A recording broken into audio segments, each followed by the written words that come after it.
Hello, my name is Tom Davis and welcome back to the Davis Family History video series. In this video, I'm going to explore the use of genetic testing in family history research. The normal process of researching your family tree is to scroll through endless old copies of birth, marriage and death certs, census forms and military records. In most cases with a lot of patience, this will produce results and you will be able to expand your family tree with confidence. However, sometimes the records of a person simply dry up, either because the person loses contact with the family and they disappear into a mass of similarly named people, or because records are lost due to fire or other natural disasters. This can be very frustrating, as you know the person exists, but simply cannot prove what happened to them without documentation. Many such family history roadblocks are encountered and create a great deal of frustration for family history researchers. We have just such an example in our own family tree. Mary Davis was the seventh child born to Thomas Davis and Bridget Lockheed. She was born in Dublin on the 27th of February 1888, but emigrated from Ireland to America, arriving in New York on the 29th of February 1908. She initially went to live with her cousins James Daly and Fanny Davis Daly at 28 Middah Street, Brooklyn, New York. We then find her in the 1910 US Census living with her uncle, Edward Carolyn, who had married Mary's aunt, Catherine Davis, and moved to America in 1884. Mary was close to my own grandmother, Emily Meads Davis, and they exchanged letters while Mary was living in America. Unfortunately, my grandmother passed away in 1926 and the letters ceased. Mary kind of fell off the radar at that point, and I have spent the last 18 years trying to find her without success. At least until I got a message from Ancestry.com in 2020 to say that I had a DNA match on their system. We are all comprised of deoxyribonucleic acid, or DNA as it is more popularly known, which are the building blocks of life. We have 23 chromosome pairs, which we inherit from our parents. Half of the pairs come from our father and the other half from our mother. But equally, our parents inherited their DNA from their parents, which means we are actually a quarter of our 4 grandparents in DNA terms.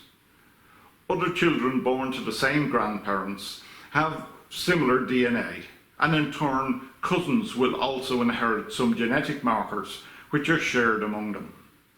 This passing on of DNA segments is traceable through DNA testing, and significant segments of DNA can be passed down over several generations, allowing us to identify people who are genetically similar to us. Obviously, the DNA links get weaker the further back you go in generations, but up to 4 to 5 generations back, good links can be detected.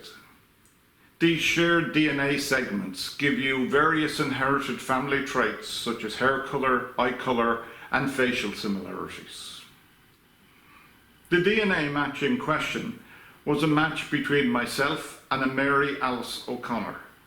She was listed as a 51% possibility that she was a second cousin. Mary Alice appeared on a family tree created by another ancestry researcher, so I contacted them and discovered that Mary Alice was the granddaughter of a Marie Davis O'Connor who had lived in New York. However, the DNA link could have come from a number of different sources, as there are a number of Mary Davises from the family who emigrated to America. On checking, we found that both individuals in question actually had the same birth date. However, I always try to validate information from at least 3 sources before I am confident it is factual. I had the DNA link and the birth date, but needed an additional source before I could be confident. That came from a baptism certificate still in the possession of the family in America, which was issued in 1907, showing that it was indeed Mary Davis, daughter of Thomas Davis and Bridget Lockheed. I discovered that Mary Davis married John O'Connor in New York in 1916, and they had 2 children, Alice O'Connor, born 1919, and James Thomas O'Connor, born 1924. James married Alice Smith in New York, and they had 3 children, Thomas O'Connor, James O'Connor, and Mary Alice O'Connor. So the DNA segment that Mary Alice and myself shared must have come from a shared ancestor, which in this case would be our shared great-grandparents, Thomas Davis and Bridget Lockheed. Based on all this information, we have now been able to clear the roadblock and add Great Aunt Mary's family to our family tree. This has only been made possible by the DNA match, as it gave us the vital clue to validating the connection. The DNA tests are providing a wealth of additional information for family history research. However, they do not answer all the questions on their own and do need to be supported with factual records, but they can provide a valuable clue that would otherwise go undiscovered. Family history DNA kits are available from a number of family history portals, including Ancestry.com, MyHeritage.com, and 23andMe.com.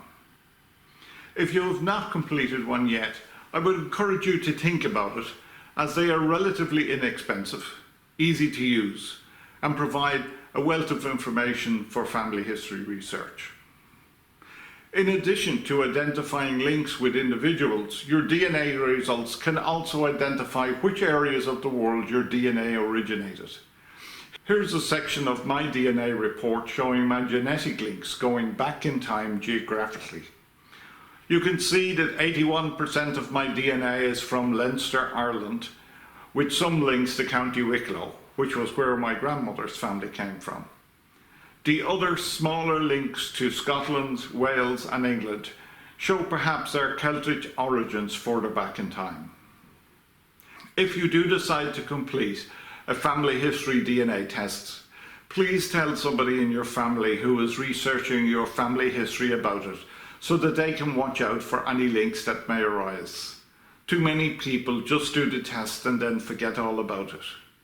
If you want to learn more about DNA testing in family history research, I would recommend an excellent book entitled Tracing Your Ancestors Using DNA, a guide for family historians.